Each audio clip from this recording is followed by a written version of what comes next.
Arts and on the road here at the Senior Center. So we're so grateful to be here today. And we'll go ahead and get started. Just a note on overall timing for today. Both Emma and I have pretty hard stop right around 2:10, 2:15. So we're leaving then. Conversation could continue, but just to give everyone a heads up on that timing for today. So it looks like we do have quorum. Could I have a motion to approve the minutes from the May 19th meeting? Motion to approve. Great, Jason. Second, can I see? Any discussion or corrections? There was a correction which I've already done, New Hampshire Charitable Trustees Foundation. Wonderful. Thank you. Thank you. All right, and can I have a vote? All those in favor of the minutes to approve? Great. Any abstentions or nays? Like what's it's June. It's June. All right. Wonderful. It passes, and I guess we'll move on to new member. Welcome. Yes. So joining us on Zoom today, we have Cassandra Lund. She is our newest member of the Arts and Culture Commission. So I thought we could, I know, hopefully you can see most of us, but I thought we'd at least go around the room. And if you all could like wave to Cassandra so she can see your name with your face. Tell her your name, what the role is that you fill on the Arts and Culture Commission, if you're an artist, a resident, or if you're representing an organization. And just a quick kind of 1 or 2 sentences about yourself. I think that'd be great. Cassandra, my understanding is you're mostly going to be joining us via Zoom, but Yes. she and I had a kind of onboarding call last week. So Cassandra has the cultural plan. We went over that. Also the notes from our retreat that we did earlier this winter, and the minutes from the last meeting. So we kind of went over all of that. And I tasked her with thinking about which work group she would like to join. So you can let us know whenever you've made that decision, but you'll also hear those work groups give their reports today of what they've been working on. Perfect, thank you. So would you like to say a few words about yourself first, to introduce yourself to the commission? Sure. Can you guys hear me first of all? Yes. Excellent. So my name's Cassandra. I'm a resident and I've lived here for just short of 5 years. I work in healthcare. I'm a medical social worker, currently working on a clinical research project, but I just sort of have a passion for art. Photography has always been one of I can't draw for the life of me, but I like photography. That's always been one of my passions. And I also am tone deaf, but I love going around and just listening to music. And I've found that when I moved here to Portsmouth, there were so many places to hear music, you know, just take a beautiful picture of something. And so I'm just really driven by that. And I saw the title of your board and was like, I think that would be something I would really like to contribute to and make sure arts stay prominent here. Great, thank you so much. Well, we've met. I'm Emma. I am one of the co-chairs, one of the 2 co-chairs with Linnea here of the Arts and Culture Commission. And I'm also the executive director at Portsmouth Historical Society, representing one of the arts and culture organizations in town. Hi, Cassandra. I'm Linnea. I'm the other co-chair, as Emma said, and I'm president and CEO at Strawberry Bank Museum. And I represent one of the arts organizations for the purpose of this commission. Hi, I'm Ken Nice to meet Goldman. you. Nice to meet you. I'm the vice chair, so we're kind of top heavy here. And I'm an artist. I'm a photographer. A lot of travel and street photography. I'm a retired engineer, and I'm on the communications work group here on Arts and Culture. Hi, I'm Kate Cook. I am a city councilor here in Portsmouth, and I serve as the unofficial arts liaison on the council. So I serve on the Arts and Cultural Commission, and I serve as a liaison to the Public Art Review Committee as well. So, and I serve on the Communications Committee here. Thank you. Hi, Cassandra. I'm Karen Rosania. I'm an artist representing the commission here, And I own my own art studio here in Portsmouth, so I teach classes in my studio and custom work, and I've been teaching here at this wonderful place at the Senior Center for about 3 years now, so welcome. Thank you. Nice to meet you. I'm Jeffrey Cooper. I'm a local furniture maker in Harvard, so I'm here in the artist spot. I'm the secretary of the commission. I've been in Portsmouth since the early 80s, so I've seen the whole evolution of what's been going on. And yeah, that's it. Nice to meet you. Hi, my name is Mandela. I'm also new on the commission and I'm here as a resident, but I also work at an arts association and also. Nice to meet you. Hey, Cassandra, I'm Teresa. I'm here as a resident, but I also chair the communications work group.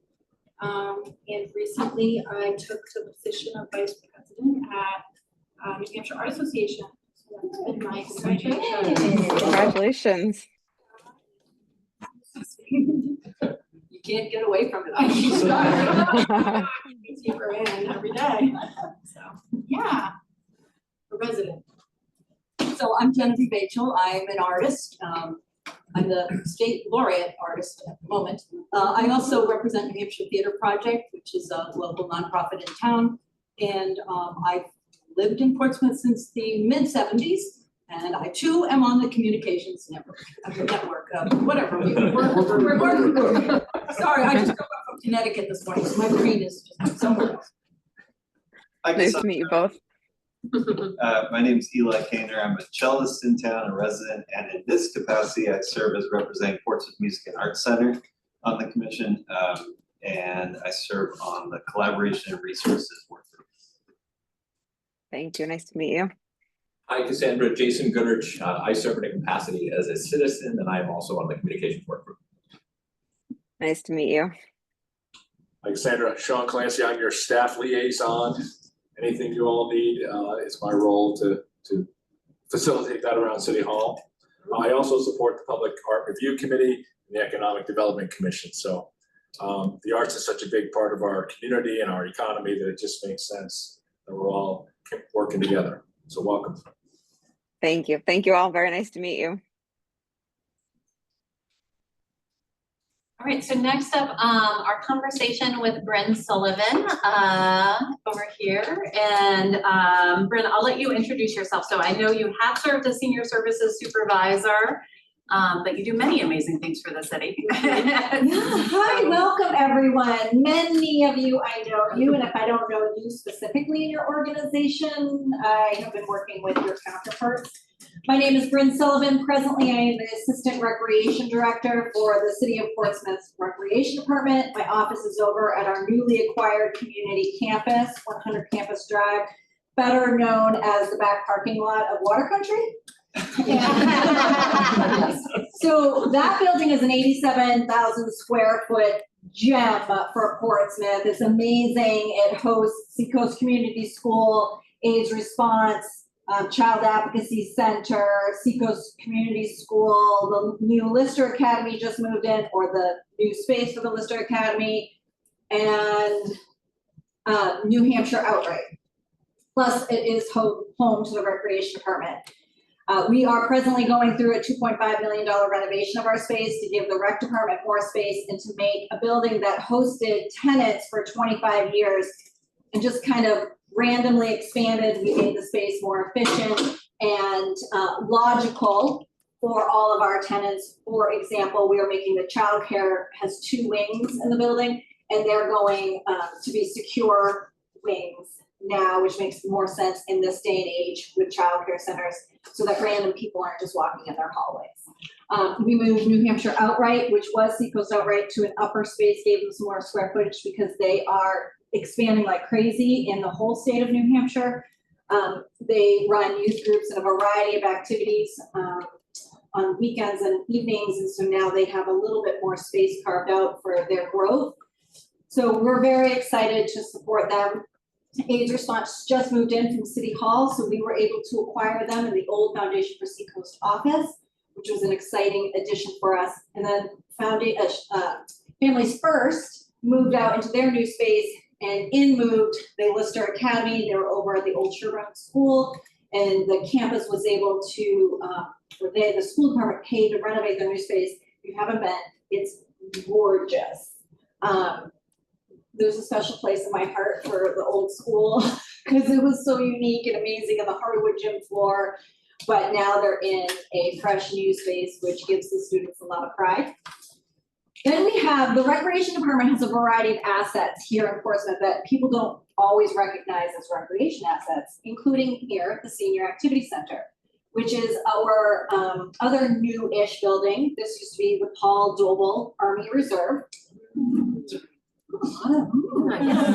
Yeah, okay, hit a note, okay. The name Paul Doble went with the new Army Reserve that is built out next to Water Country. It's the peanut butter to Market Basket and Water Country. So that was the name Paul Doble went with that facility. We didn't, get rid of that name or anything. We do the memorial plaque for Paul Doble in this building's original mission in our front lobby. So this is a 14,000 square foot building that now hosts the Portsmouth Senior Activity Center, whose mission is to support older adults in our community, ages 50 plus. So many of us in this room are in fact 50 plus and are able to utilize this. But I will say, we don't card anyone. The parents not hosting egg felting with baby Nola. No, what's her name? Nilla, her adorable French bulldog. And we're not being like, oh, you're 48, you can't possibly do egg felting. You know what I mean? So we are really working very hard at expanding the definition of what a senior activity center could offer a community. We host a variety of meetings, including yours. We have AA who comes in, we have Boy Scouts, Girl Scouts, a variety of nonprofits host their board meetings here. Makerspace hosts their board meetings here. We just run the gamut for meetings. The high school recently just had project graduation that was in the assembly hall. So we do a lot of things for older adults, and then we also serve the greater community, and we're really proud of that. So this building, I'm going to take you on a quickie tour. It is basically a letter T. So we're going to go straight down the hall, we're going to see the assembly hall, and then we're going to come back. So it won't take up too much of your time because we know we're on a deadline. The other thing I did just want to mention, so the Portsmouth Recreation Department also manages Spinnaker Point. Anyone work out at Spinnaker Point? Fantastic. So we manage Spinnaker Point, the indoor pool. Many people think the high school manages the indoor pool, but in fact, the rec department does. We have the outdoor pool, which I want you to all say a little happy thought that the pool's gonna open on time on Monday. We're having a pump issue. So the outdoor pool, we have the campus, the senior center. What else do we manage? Oh my gosh, I'm drawing a complete blank. Fields. I book the weddings at Prescott Park, so if anyone needs to get married, just let me know. Fortree Island, the boat launch, the marina at Prescott Park. We do book all the fields. DPW manages the fields. We are not Park and Recs. We are just rec. I am just Leslie Knope.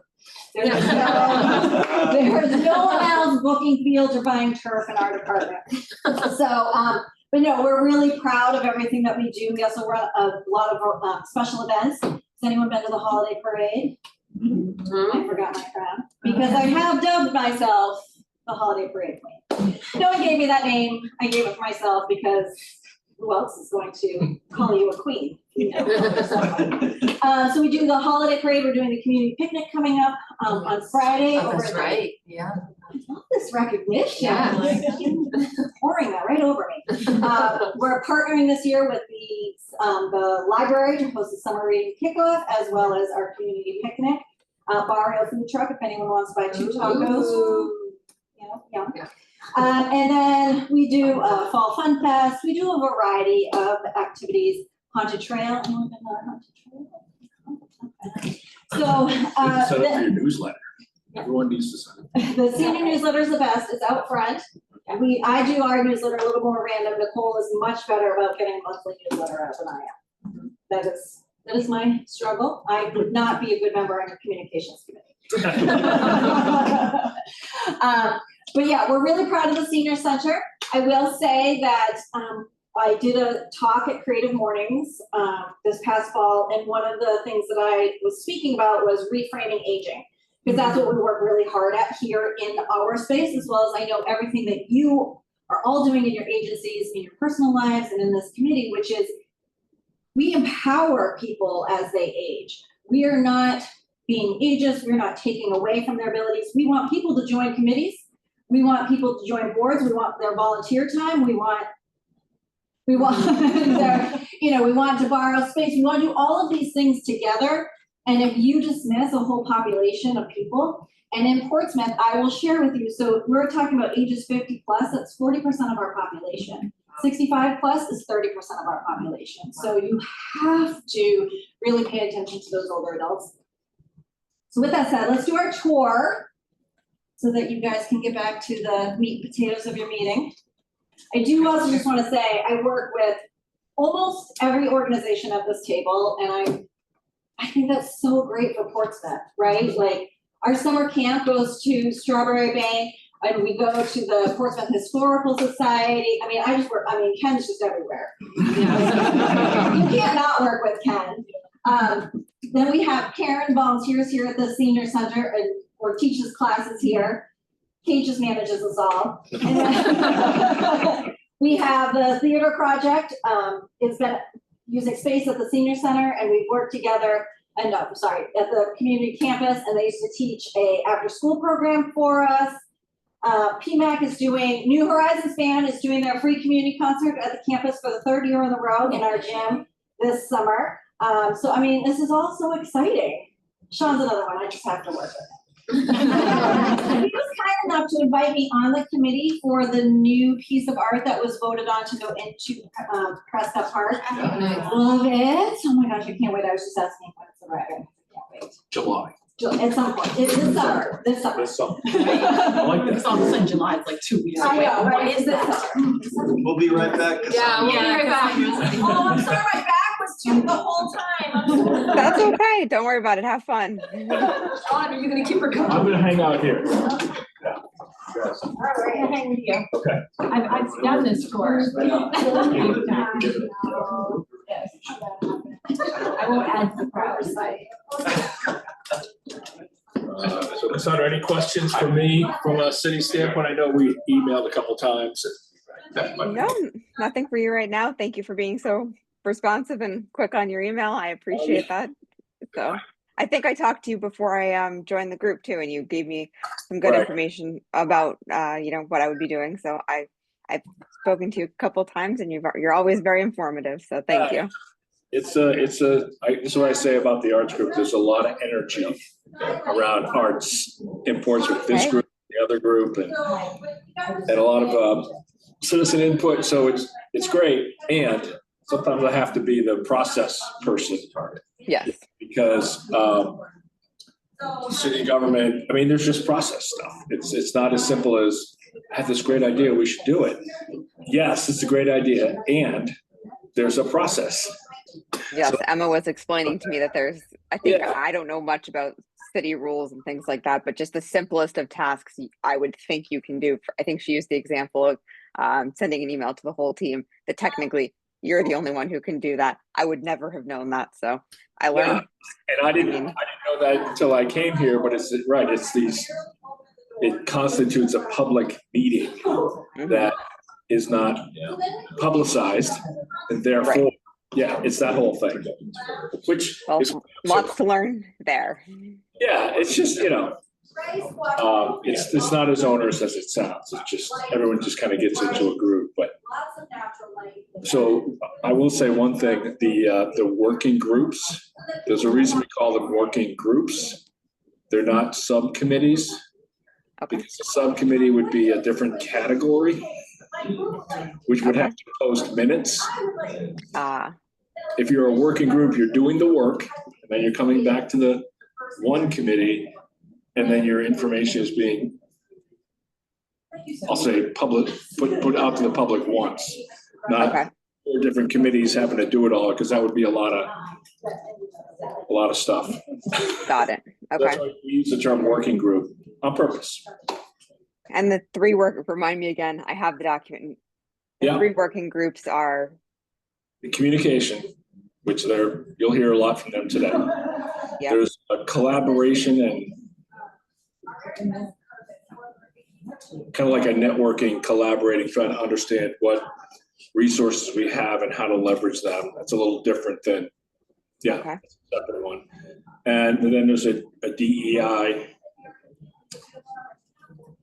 I don't have it memorized, but we have that another. was more about like accessibility, right? Like making sure that people can, okay. Right. When I was reading about them, I think that was the one that I was potentially more interested in, from combining my social work background into the arts. So Right. I wanted to make sure I understood that one correctly, but Good, yeah, and it's, as you can see, everyone's kind of out there doing their thing, and then this is extra work and not extra work, it's more.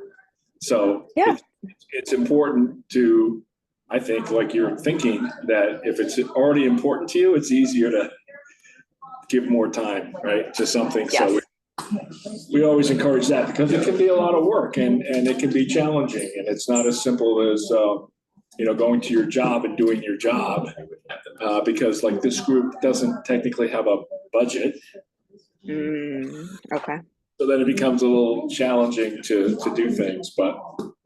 Well, yeah, I mean, it's a whole group of people that are very passionate about something, and I think that's so much better than sitting at work, when people are like, when does the day end? No, people probably don't want the meeting to end because it's something they're so interested in, so. Like you, people have chosen to be here and bring their time and talent and treasure, so. Yeah, okay, good. Well, I feel like you know what you're getting yourself into, because we've done our job and you're still here, so that's great. Well, thank you again for everything. You're welcome. Wow. So, but Julie, I have to ask, do you have family in York, Maine? No. No, I think we talked about this before. Did you know someone with the last name Lund? Yeah. Yes. No, I don't have any family in that area, but my husband and I kind of have learned it's a more common name than I would have thought. You're right. So now I see it often, it's like, yeah. I don't know if I've really met anyone. I've seen it written places that there'll be like a bar or a restaurant that has that name. And when we were in Sweden, we went to Lund, obviously, but I'll see it in writing more than I thought. When I married my husband, I changed my last name from Westerhoff, which I never saw anywhere except for a little bit German, to a much shorter, cleaner last name. And I was like, oh, well, someone's really, you're still not going to mix me up with an easy peasy name. No, I actually see it in writing and people know how to pronounce it, which is nice. So. Great. People have. Well, it's I've been here on the Seacoast for 22, 23 years. So it's one big small town. So yes, I'm certainly still learning it. I feel like every time I go somewhere, my husband is from New Hampshire, but we lived in Cambridge for 10 years before we moved up here. And so I will always be asking him, like, wait, which highway do we take where? Which town is next to this one? And I'm like, it's been almost 5 years. Shouldn't I know that by now? But if you're on the Seacoast, there's so many more towns that I think I heard of a new one just the other day. So even after 20 years. Yes, I like to just say I'm on the coast, and then I can sort of buffer that as I don't know exactly what town. We're on the coast. It's a small coastline. It's hard to get lost on the Seacoast, right? So. Yes. I'm good with knowing 95. I grew up in Massachusetts, so I know 95. Yeah, me too. Huh. Okay. Well, so this is the only group that has like the different roles, like part of the institution, artists. That's just, and then actually there's going to be one more new member Yeah, and you know what, there's been no. Mandela just joined last time, and yourself, and then there's one more, and then the group is full. There'll be Okay. 14 members, it's a big group. But it just helps the working groups get more done, I think. Yeah, I mean, more people, more energy, more effort. So, I mean, I think that's great. Obviously, it might be a little hard with like 30 people in the room because nobody would be able to get their words out, but 14 is a good number, It's a large group, like the other two groups I support have like 8 or 9 people. Okay. So it's good. So a little bit higher than that, but not crazy high. No, it's fine. I know you do a lot of the legwork, so I must said you have a large role in what you do. So thank you for all your efforts for everything. Yeah, no, you're welcome. I'm always impressed that people volunteer their time. It's something to good, it's not you being told to do something, which is nice. You choosing to do something as opposed to work saying, all right, this is your agenda for today, get these things done. It's you saying, all right, I want to do these things and I'm gonna make it happen. So yeah, it's a very different energy, right? Yes. Yeah. All right, well, these guys gotta get back here. They have work to do. I know they're on a tight agenda or a tight timeline today for their agenda, so. Yeah.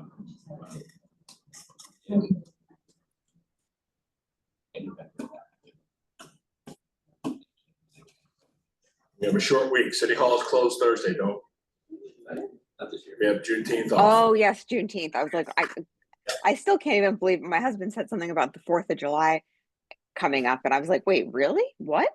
Yeah. The 4th of July is soon? I still feel like it's early June. I mean, I take walks every morning. I was wearing a North Face jacket the other day, and I'm like, it's the middle of summer basically, or whatever, June, July, and I'm wearing my winter walking gear. What I remembered is, this is not Massachusetts, it's northern New England technically. It's not southern. Yeah, we get the cooler weather in the spring. Yeah, anything like you do, like feedback from the community serve, yeah, that would be more helpful for us, I guess. All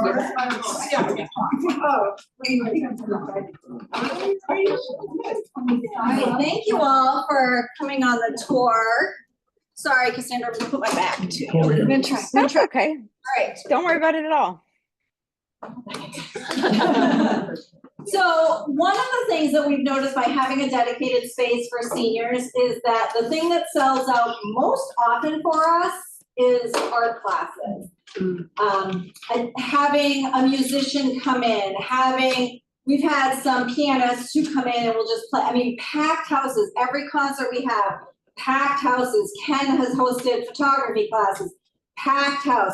People love to have exposure to arts, and Karen is teaching classes. I mean, any art, we have Becky who does card making, and so arts is interpreted many different ways by activities here. They could be something that's really hands-on, or it could be a presentation that people are learning about. It could be listening to music, it could be gardening, it could be a variety of different things. And those are things that we like to keep everything affordable for our residents. We like to subsidize, like if we bring in a musician, we're paying that musician, but we're not charging for the concert, if you will.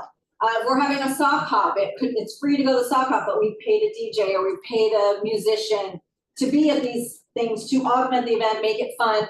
Same thing with food. So we do all of these things to try and support the older adults of our community. The other thing is, it's just what people want. It really seems to feed the souls of people in a way that Taxes 101 just doesn't seem to do. And some of those things are out of necessity, but the reason why I believe all of our arts programs sell out so quickly is because it's really feeding people's soul.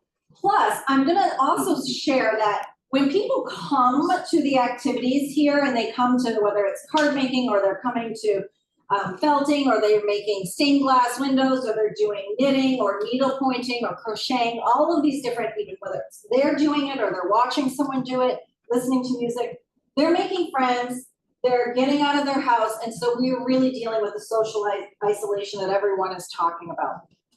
One of the other things that we specifically do is on Fridays here is we are outreaching to men, because a lot of men, when their wives die, they lose their social coordinator of their life, and so they don't know to go join oftentimes. So we are trying to bring in men, and one of the things that the men will do, they won't do a lot of the art programs, but they absolutely come to the music. They absolutely love when we have like a pianist come in. We get, it's very surprising. We get a lot of men who come to concerts because whether it was their church or their previous kind of lifestyle, that was something that was familiar. They've gone to concerts before, so it doesn't feel unfamiliar to come to a concert. Coming to an art class might feel too unfamiliar for a man who's never done that before. But concerts are really great leveling the playing field because so many of us have been to a concert in our lives. So the other thing that we do here at the Senior Center is we work with our summer camp. We work with the larger recreation department as a whole because we are committed to intergenerational programming. We are not just saying, oh, 50 plus, that's it, can't do it. We're also working on like mothers and daughters who a mom might sign up for a program, but then her daughter who's 45 also wants to join. Or the mom won't come if the daughter doesn't go with her the first time. So intergenerational programs and specifically making that effort. We just did grandchild foam party on the front lawn. Huge hit.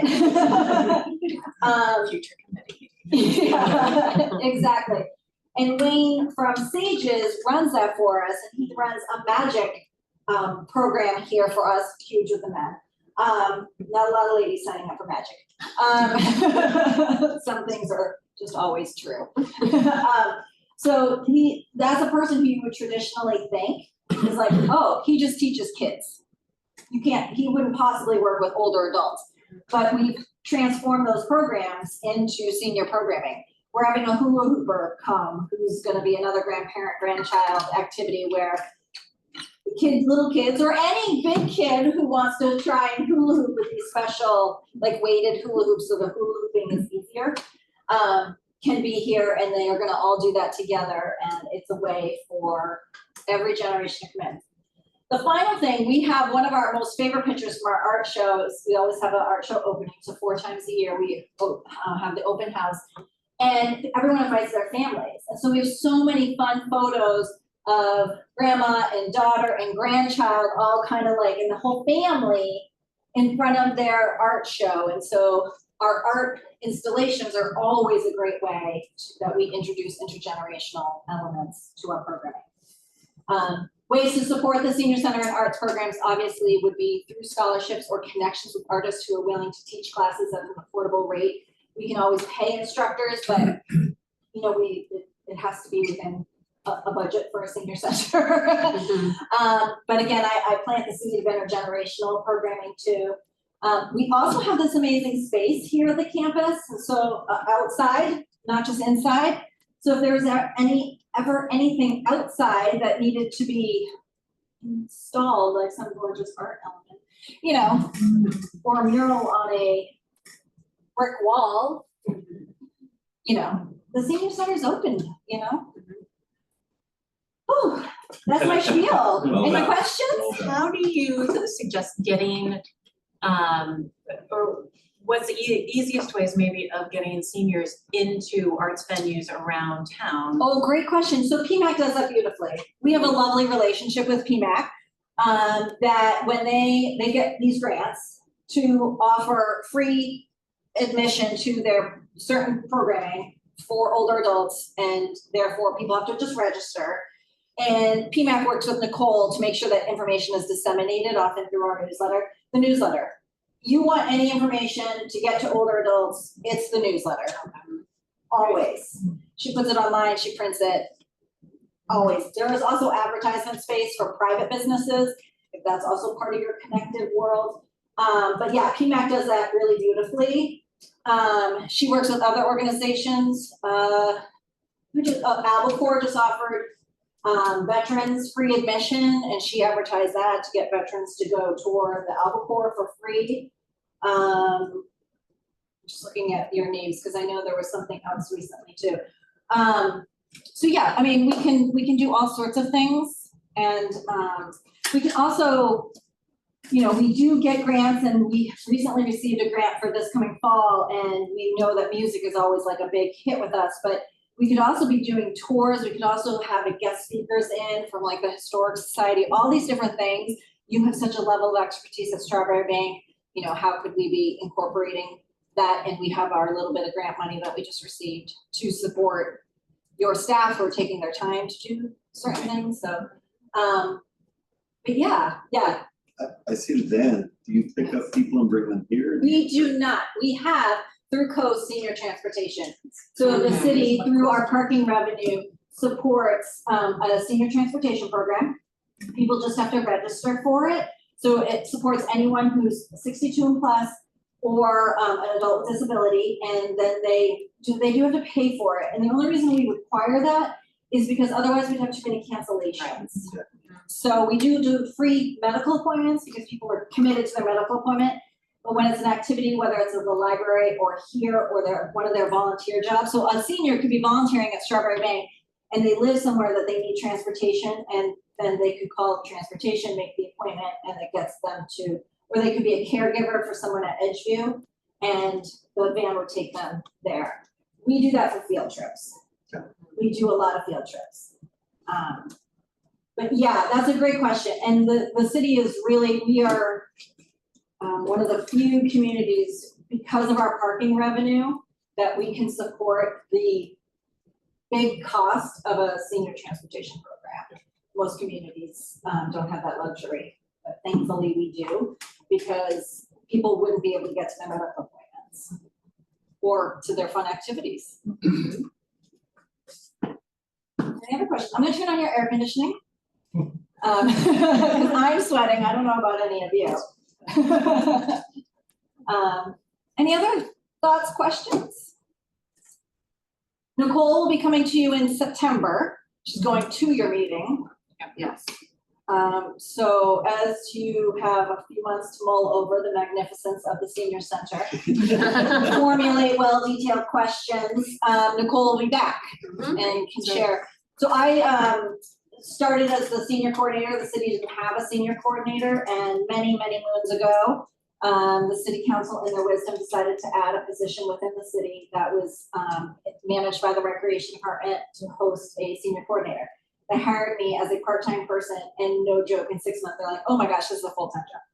So it became a full-time job, and we used to, for 5 years, run space out at community campus.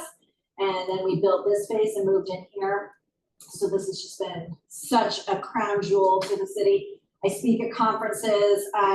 Everyone talks about the ports in not just New Hampshire, not just New England, but I was speaking at a conference in Houston, Texas, and anyone who'd been in our region was like, oh my gosh, your senior center is so nice. Like, this is genuinely, because it's, yes, a room, and everyone needs a room, but we've really matched it with like the things that make people happy about space, which is natural light, which is, you know, our sound isn't bouncing all over the place. That wall is a felt wall so that it absorbs sound.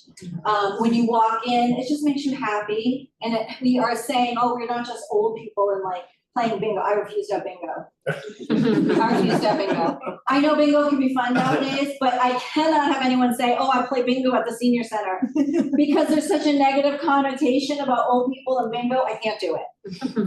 So yeah, we're trying to redefine what it is to be an older adult, especially in our region, and elevate it. Marsha, who was just telling you jokes, she's like 87 years old. She's freaking awesome. And still comes here all the time, and she's just a spitfire. And like, that's the new face of being an older adult, right? Like, that's what we are all going to need to be 115. So you better get used to the idea of going to a senior center, because we're gonna be seniors for about 50 years. All right, I'm off.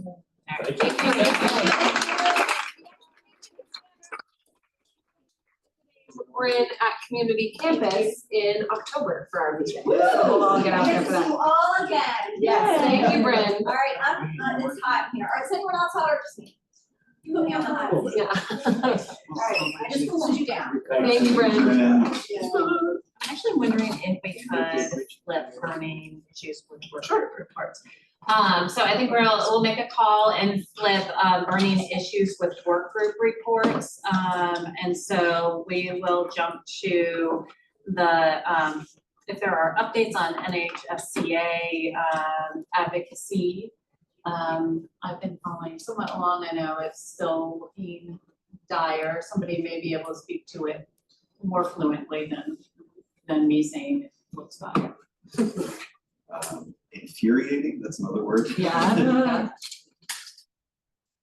Last I heard, it's still a budget of like $1, but there's a likelihood of $150,000 being allocated in like a tax credit or something to pay for one staff member.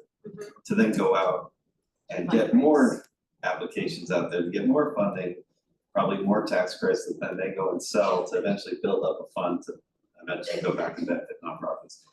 But I think that's where it stands right now. any tax credits they'd be buying are in competition with nonprofits selling tax credits, and it's just, why, if it's a tax incentive, why not just put it in the budget? Yeah. As taxpayer money. Anyway. And I think that was the Senate side, and the House side had it canceled, and now I didn't hear, I think there might have been a meeting this morning. So about- committee of conference, as far as I know, which is the governor, the Senate, and the House, there are various representatives. And they're supposed to send more letters. It's all in, it's for optics. It looks bad if they cut it entirely. If it still exists, then they say, well, you guys go out and do fundraising for it. I sent the letter initially to the Senate Budget Committee from this committee. I am waiting until it goes to the governor, and we'll send it to the governor, because the Senate folks already had the letter. And we've already advocated for the House, so it's kind of, we'll send it again to the conference committee, but I don't see that it's going to have any impact. I think the next location where we have the best chance is at the governor's office, because she really didn't want to cut the state council here. So I was holding on to wait until we get out of conference committee and then send it to the governor's office. Yeah, you guys can tell me if. you No, want me to do that's strategizing, sounds. Yeah. Smart. Thank you for saying that one. Yes. And how, Sean helps to facilitate that too, so, it goes out of Sean and our public information office and our legal department. Our legal department always looks at that legislative purposes. And I noticed that Adele canceled the meeting I saw that. tomorrow. Yeah, I saw that. That's Not the a good beginning. sign. Yeah. By the time of our next meeting, everything will be determined at that point. Right. There's always a chance, just so you guys know, there's always a chance that the governor's, I know, like, the Details governor about it. steps in right now to try to negotiate that, so maybe I'll send it to the governor sooner rather than later. Because the governor might try to intervene in the process, at least. We'll see. But that's helpful, and so it sounds like our personal advocacy work probably best directed towards governor. Yeah, I looked at that and I thought, well, they both houses have already voted in a way that we cannot convince them to change their mind and operate in. It's the governor's office that could potentially move them. She was on that call with all nonprofits across the state and was advocating for the arts. But that was facilitated by Center for Nonprofits or? Yes, yeah. So And she came out and said, she did, support the arts, but she also was a little cagey about it. and it's her first budget cycle as a new governor. She may not be. With it attached to the budget, it's challenging because she doesn't have line item veto powers. She either approves the budget or she vetoes the budget. Right. And she can't afford to veto the budget. Of course. Because you can't go back to a prior budget. we don't have funds that we had last year, so it's really challenging. So it would be nice if it were standalone. It's not.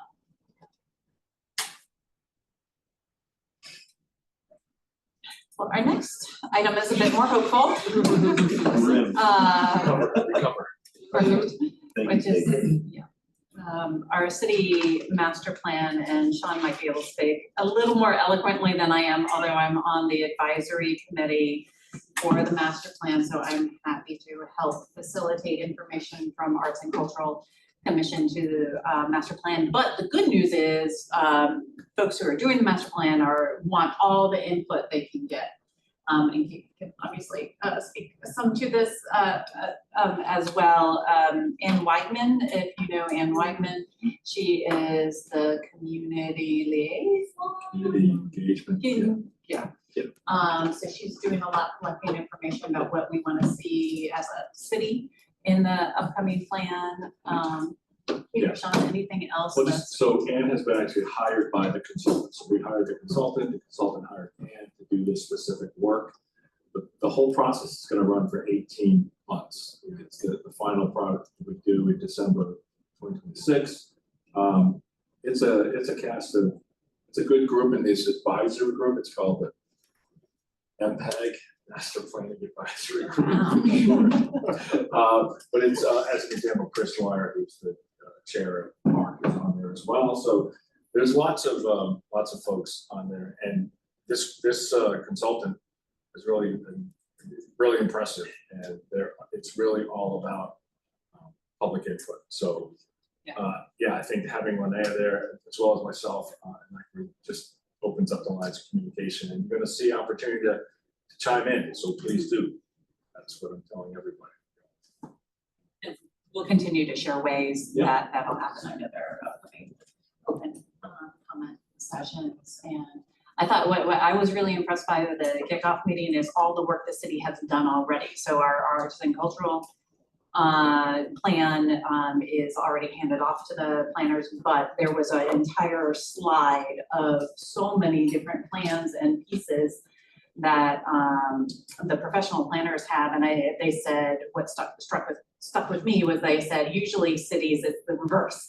They say, oh, here are all the pieces of research you need to go out and do and all the things you have to do, and Portsmouth has it. Yeah, we're delivering. So all these plans were built with a lot of public input, and they are informing this master plan. Yeah. Which is really cool, because a lot of you all are involved in some of this, certainly your input. So bike ped plan, cultural plan, climate action plan, list goes on. So it's pretty cool.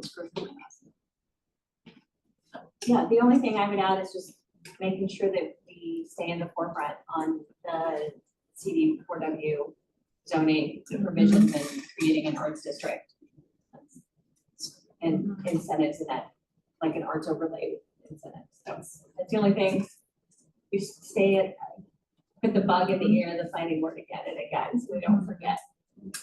That would lead into work groups. Well, actually, but I have a question about that, because I did talk to Eric Chinberg, but then I didn't know where we decided.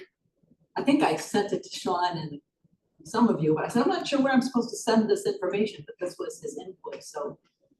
Because we never formalized it, was it your work plan we were supposed to send it to? Well, so we developed a letter that people can send out or an email form. Right, but I'd already talked to them. Yep. That's great, send it to me. Yeah, okay.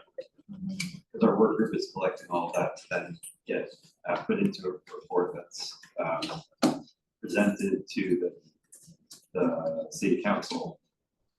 And then that recommendation was passed on as part of this.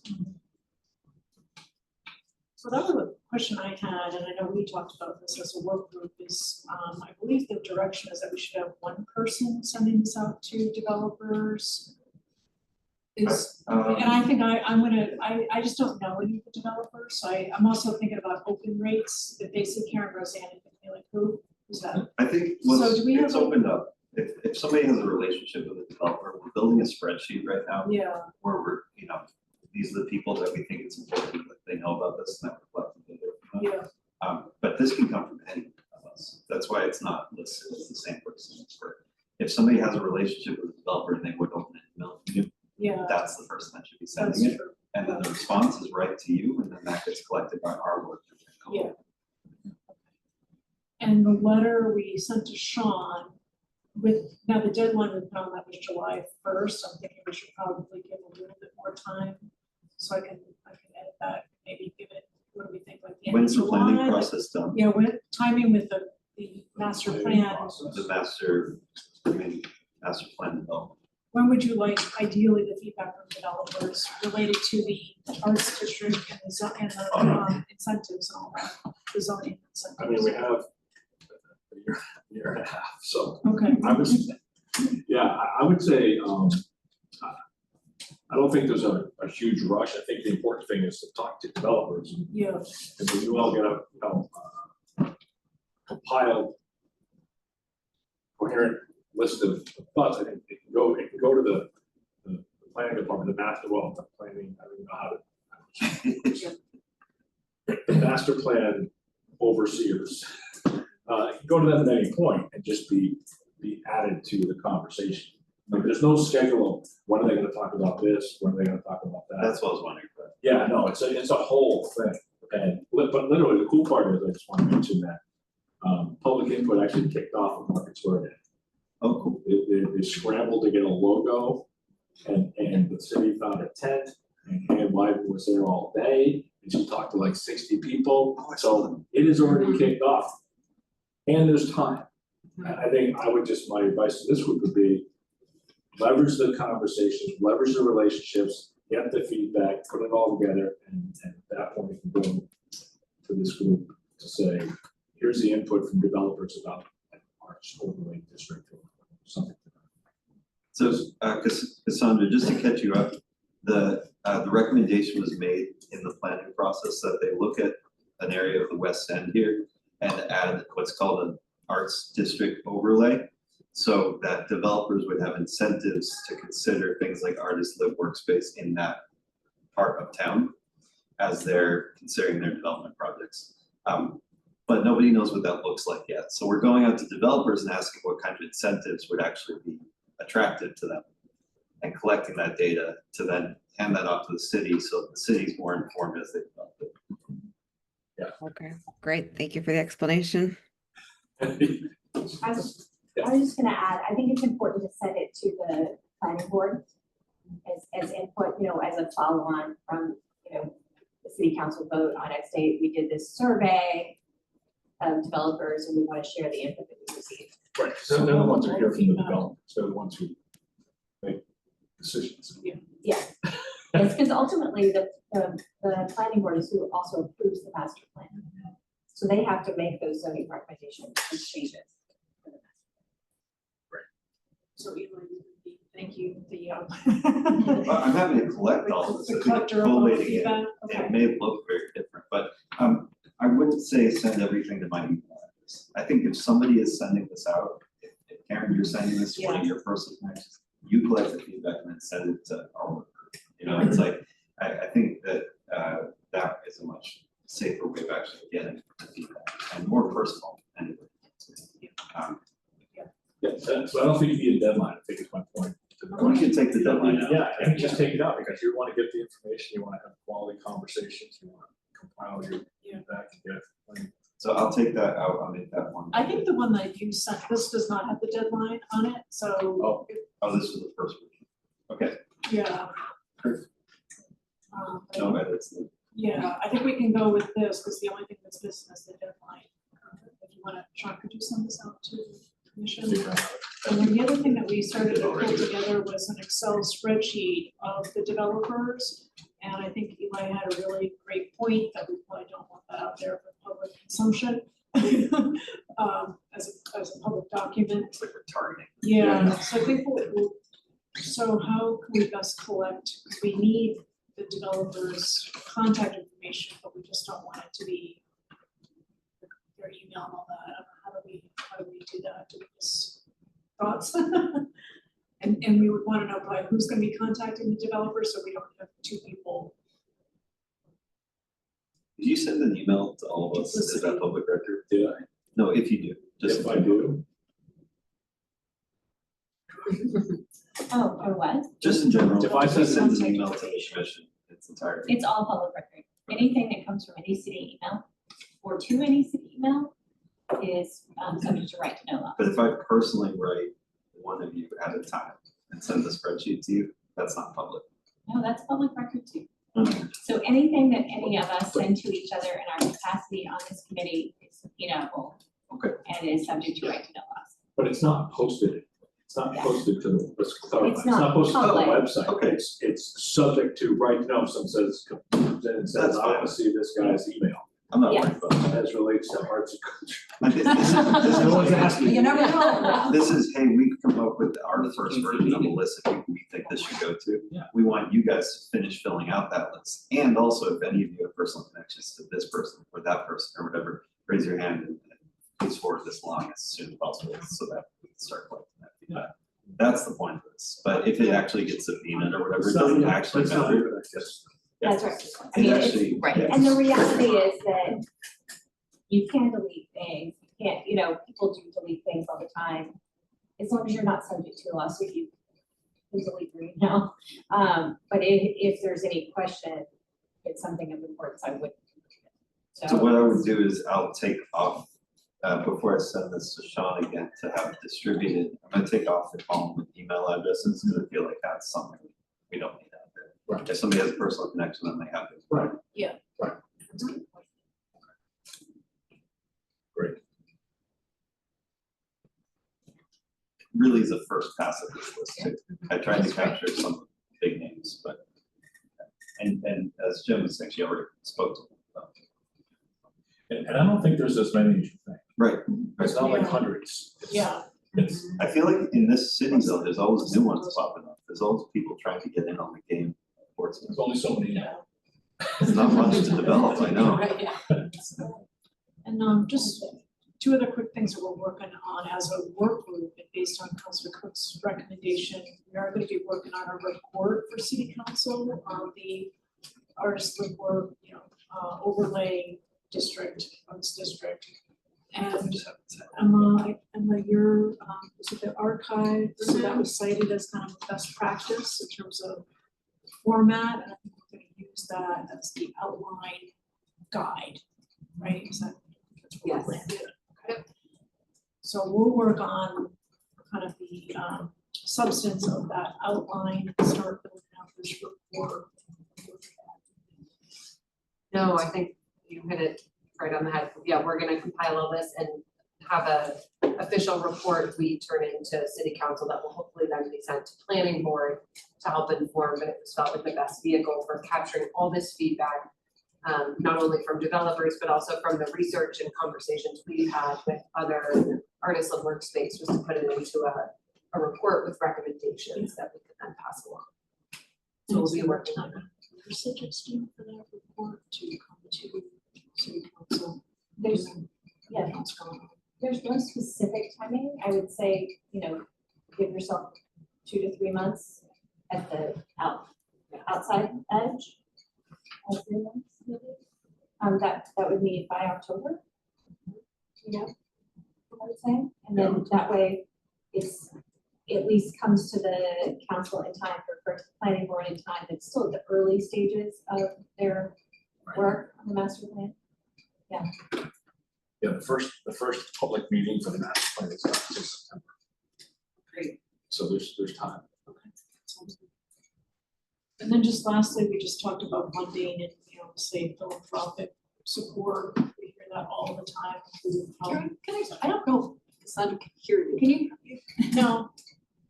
We don't have, Are we doing that the microphone? microphones. Yeah. No, It's a little muffled, but for the most part, yes. Okay, yeah, we just talked about the importance of any artist work, the space we hear quite often needs a funding source. So the ideas that we talked about is setting up just an informational meeting with the Community Development Finance Authority. So just, because we even heard that from Andrea, related to the Sherburne School. So we need to be aware of what funding might be available. And those were the 3 areas that we covered at our last meeting. That was the collaboration group, right? Mhm. Okay. Yep. And so communications, everyone has been doing some busy, amazing work here. Stuff. I didn't do a work group report, I figured it was enough paper with what I was writing. So I'll start, I guess, with the little op-ed. I don't know if anyone had a chance for some good notes from parents. But if anyone has any feedback, they think I missed something, definitely feel free to email it to me, or if they have anything here, I'll take it now. But I think the thought with this was to get it as a letter to the editor from our commission. And just like, I think dipping our toes in the water of being an advisory commission for the city, talking to the public more. So this is just about how we need Seacoast patrons participating in the arts of summer. Very well titled. So yeah, feel free. Don't even have to read it, just read the title. And then the other thing we did kind of the past week, which went fast but pretty well, we sent out a survey to the local arts community, same mailing list as the other arts, after arts survey. And so we got 19 responses in the past week, and so last night, maybe it's at midnight, so the text is really big. You know, the late night computer in the dark. I just kind of took the results from the survey, which I think Sean also forwarded you. It's much more boring how it came in with just like all the percentages and stuff. I tried to make it a little bit more worth reading the whole thing. So I kind of just cut up some of the stats on what I think the city council, what stats would help them. And then on the back is just sort of all of the feedback quotes we got. I thought it was interesting to say the least. And then my only one question was there was a name shout out at the bottom, Joe. I don't know if we just leave that. I don't know if we like redact his name. I'm not sure. So I just left it. But the hope is. As long as it's successful. Okay, yeah, I have no idea. But I was like, okay. And a big supporter. Yeah. So it's. Yeah, it's perfect. I mean, Okay. he's the one who brought Albacore back to Portsmouth. And we Down have to the secret development of the prison. And if you go to Players Ring and you go into the theater, you go through Joe's Hotel doorway. Okay, cool. Good to know. Yeah, I just wasn't sure. For sure. So I know, that's why I was just thinking, I don't know. it would be good to, we have only 19's good, but it would be better to Yeah. get more. But I love this format. I mean, Yeah. Oh, Probably did. thank you. Yeah. I Tracy, will- nice job on that one. Oh, okay, cool. In the city newsletter though, there's a direct link to the survey, so. And it came to my email, so I can also happily, if people missed it, I resent it to NHA today, because I was like, did we take this? We probably should. So the hope is to get the results for this, I think it's the 18th. It's Wednesday morning. Wednesday morning, we need to hand, if we want to give this data sheet to city council for the next meeting, which I think is the goal. So by midnight, the night before. Yeah, and I'll We be know putting, we're I'll going putting to- them in at 1 AM. Hey, can I ask a quick question? And I don't want to go down a rabbit hole, but there were two things that jumped out at me on this. In the community quotes, ensure every theater in the Seacoast receives funding, shares their spaces equally.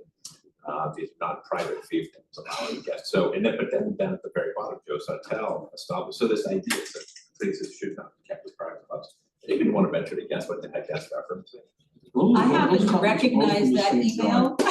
Same person. That's the same person. I don't know if you saw my email, but my impression is he talks about like you have an opening and only the elite show up. And I can tell you, I'm one of those ones that show up, but it's not for free. I mean, it's a way that, I go to the Players Ring a lot. And the way they raise money is by selling access and selling subscriptions, and they can't just open their doors because they get some amount of funding. I don't think it's about public audience funding. It's, we're private nonprofits. I mean, I don't think, I have a perfectly good relationship with this person, so I don't know, but obviously somebody has not a great relationship with some other theater. But I think it's referring to, people making choices about artistic content and what goes on their stage and what doesn't. And, you know, that doesn't mean you, just because you get public funding doesn't mean that you don't have a mission and that you abide by your mission. So Yeah, so that's, what, yeah, well said. does it make the case stronger to include that feedback? Because I think it's totally off topic. It's commenting on an organization's mission. Honestly, the only way it benefits us is saying, look, they need to have membership at private events in order to recoup the funding that is not coming from. I mean, that's the only way I feel like including this actually helps. Those two quotes seem off topic.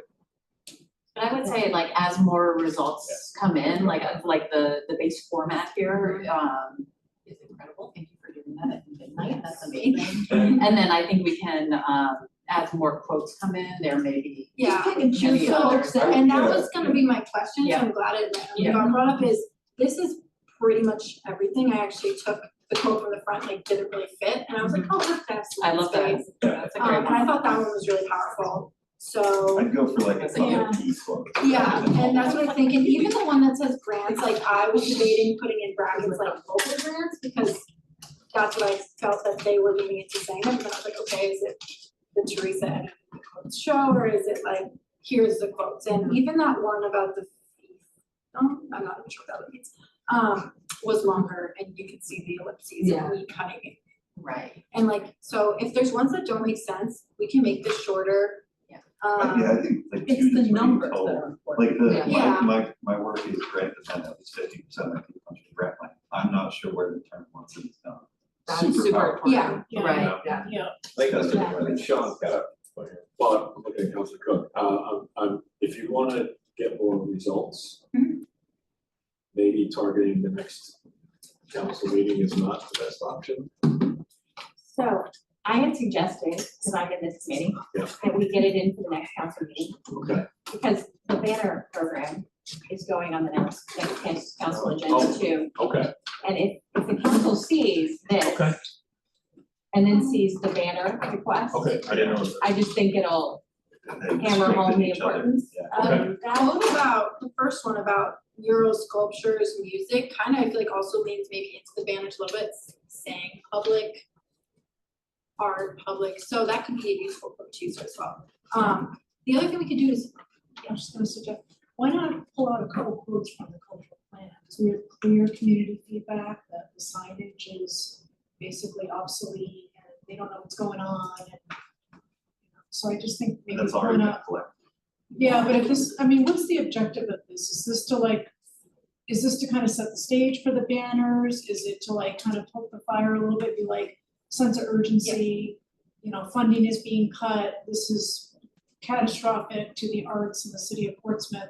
Like, if that's the objective, like, I guess what's the objective? yeah, What's- and I think what's it's the hand in purpose? hand a little bit about what we were talking about before with the New Hampshire State Council, the arts getting cut, like, that's a little bit motivated here, like, how does that affect you? And so I would invite also anyone in this room that hasn't taken on behalf, because there's a space where you can say you're a local artist as well.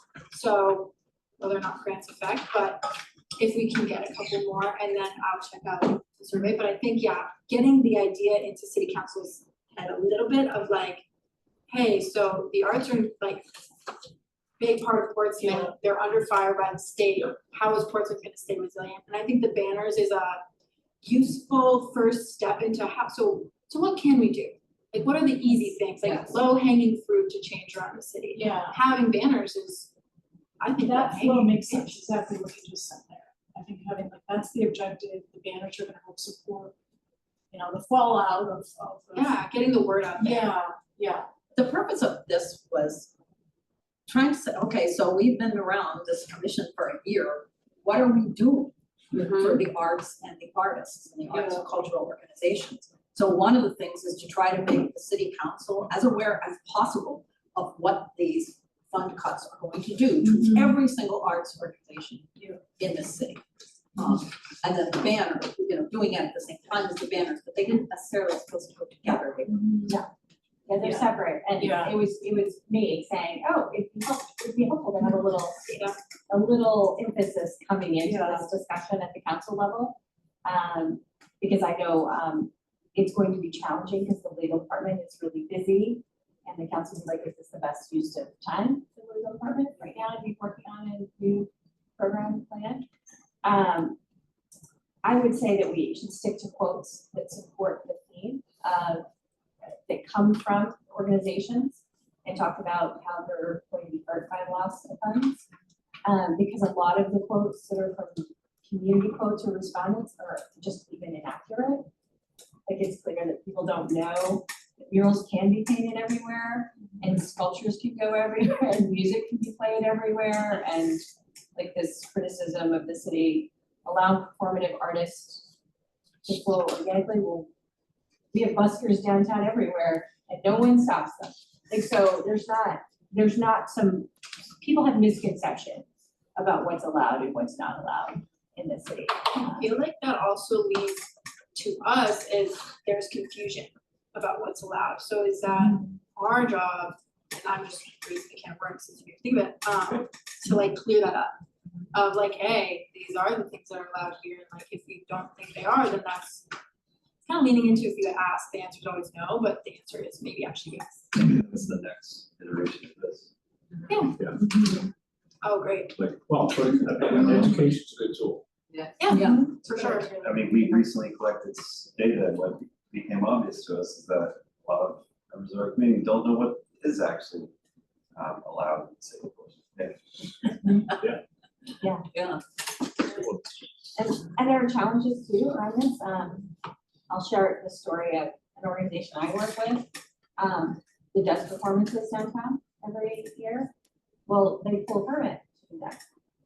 Well, because they pull a permit, suddenly I have to pay a fee and have to have insurance for programs that buskers do every single day on the street without pulling a permit, without having a fee, but because they want to participate and be, you know, a good team player with the city, get kind of penalized on that. So there are challenges to deal with too around some of this stuff. And I think that it's those tensions that cause those difficulty. Like, so you can have a mural anywhere if it goes through the process and it seems like a reasonable mural. No, probably not across the front of the picture.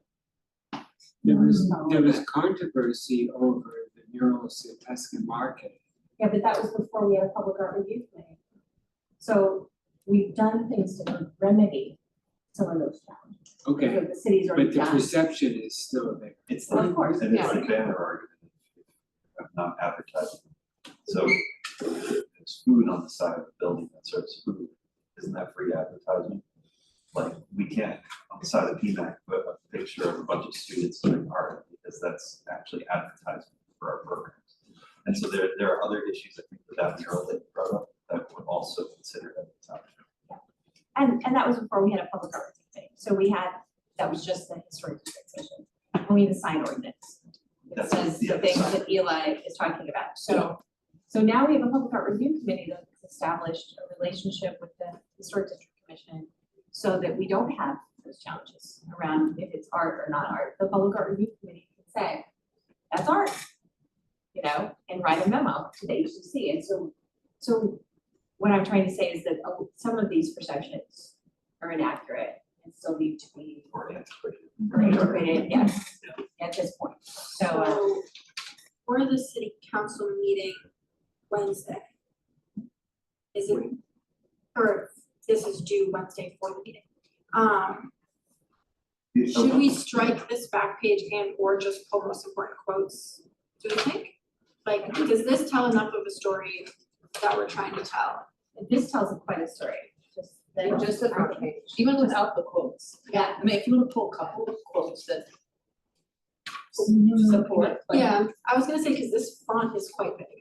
Yeah. Once again, on the midnight dark room, really, but I could maybe, yeah, shrink it down a little, maybe put some light rearranging, pull the title up, and I could probably pull another quote if we wanted for the front. If we think there's whichever one, I think we said, my work is grant dependent, at least 50%. Maybe that could go near the top where 48% rely on public grants, maybe something up there. And Counselor Cook, I'm wondering too, if you want to include this in your, with the letter to the I This is a really nice snapshot that shows what will happen if all the funds go away. I think it's a really nice graphic representation of what is gonna happen, and the fact that 47% of organizations couldn't cover rent or utilities or basic operating fees, the loss of grants hopefully will help to hammer home that Okay, message. I can do that. I'm happy to do that. And I was gonna say, if you want to continue the survey after Wednesday to get more feedback, you can say this is, where we've been taking, survey respondents, and these are the results so far. Yeah. And then once we get more, then do the op-ed. Yeah. This was a really good collaboration between the team and Monty and Stephanie Super and putting it together.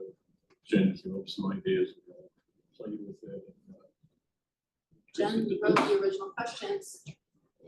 I think I stole them from other surveys. Well, great job to all of you. Yeah. Anything else you all, I'm mindful of the time, anything else communications has to report? I think that these two things are pretty much it for now. That's great, thank you. Angela, I think you are the lone representative from the DEAI group. Have you guys even met? Do you have a work group report? We haven't. Okay, all right.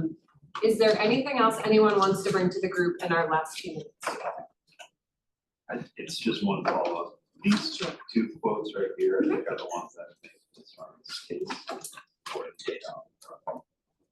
That's for.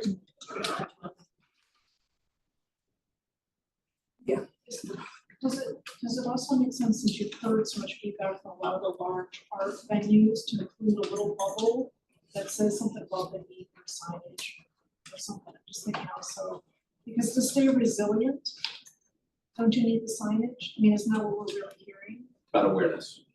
So awareness, Awareness. whatever Anything that the, speaks to awareness. something, But the signage though is only gonna apply to large organizations. No, that's not true. That's not true. Oh. We want to make it so that it's open to everyone. So I mean, there's a finding a mechanism to do that, whether it's a sliding scale. But I think that would really trip us up with the lawyers. If it's, hey, it's only going to be certain size organizations. I think arts, and we've got to figure out what that qualifying criteria is. What about if an individual artist wants? I think we should do that. I've seen other cities do that, the banners that they hang in, and we talked about that, where you can showcase one of your pieces and be like, Jeffrey Cooper woodworking. But that's an advertisement. Yeah, that's the whole point of it is. Yeah. is Woodworking open turning house. down some of those that red tape. Yeah. and allowing to have some flexibility for obvious advertising. Yeah. To be allowed on that.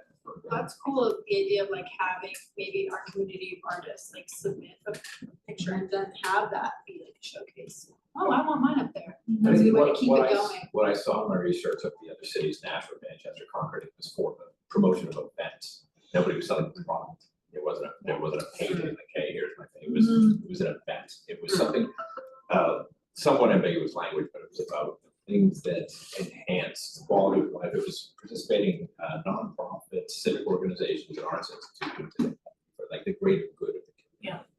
I mean, an event is also more expensive because it has an end date. Like the event happened already, so Yeah. the next thing can go up.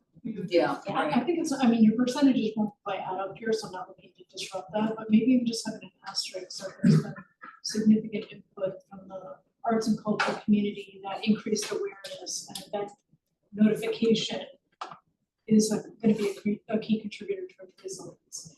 And I'm thinking, will that now segue into, the other asks, like the banner asks and all that? I just think it needs to be on here. We're hearing from multiple organizations that awareness is. It wasn't part of the survey, I and know, this we is have to directly set for it the up. survey, so we have to change the survey. I don't- to get- Yeah. However, I don't we've think got it's enough, necessary for my argument. I can make that argument. and we've got enough Great, we do information it, that yeah. it supports it from the cultural planning survey. Sure. So that data's all in there. Yeah. It's saying, hey, I just don't know about all these things. I want to do this, but I'm not aware of it, or I wasn't aware. So I think it's a big thing that's supporting. So that can go over and over and over again. A big part of my argument is going to be that the city doesn't fund the Arts and Cultural Commission. And our only source of funds that was set up in the ordinance was grants, federal and state grants. Yeah. And so we have no Time is- support without without support from the city, and this is an easy way that the city can get behind the community. Is to looking at something that's not gonna really cost the city funds because the organizations will be paying for it, but provides that additional support. It's something that the city can, is essentially providing space for these entities. So, That's So a that's- that's a dress rehearsal. Well done. yes, I'm going for it. I That's feel gonna like be with mine. the master plan too, just opening up the question of what do we want to be known for here in Portsmouth for the next X years? Is it arts and culture? And if it is, here's a low cost way to support the people we have here now. Great, thank you, everyone. Since we're just at 2:30 now, I just want to go over our next meeting on July 21st is going to be back at City Hall. The chamber is going to come and talk to us because their Street Life event is going to be taking place at the Bohenko Sculpture Park this year. So they're going to be talking about their focus on arts and culture and if there are ways we can collaborate with them. August 18th, we're meeting at the public library. September 15th, we're back at City Hall. Nicole from the Senior Center is going to talk to us. And then in October, we're out at Community Campus again. So just a reminder of upcoming meeting dates and times. But that's all for today. So can I get a motion to adjourn? Motion to adjourn. I second. Second. Great, all in favor? All right, great. Thank you, everyone. Thank you, Cassandra, for joining us. It's great to Very have you. nice to meet you all. Bye. Nice to meet you. Have a great rest of the day. I Thank you, you Sean too. forwarded this PDF Oh, and the survey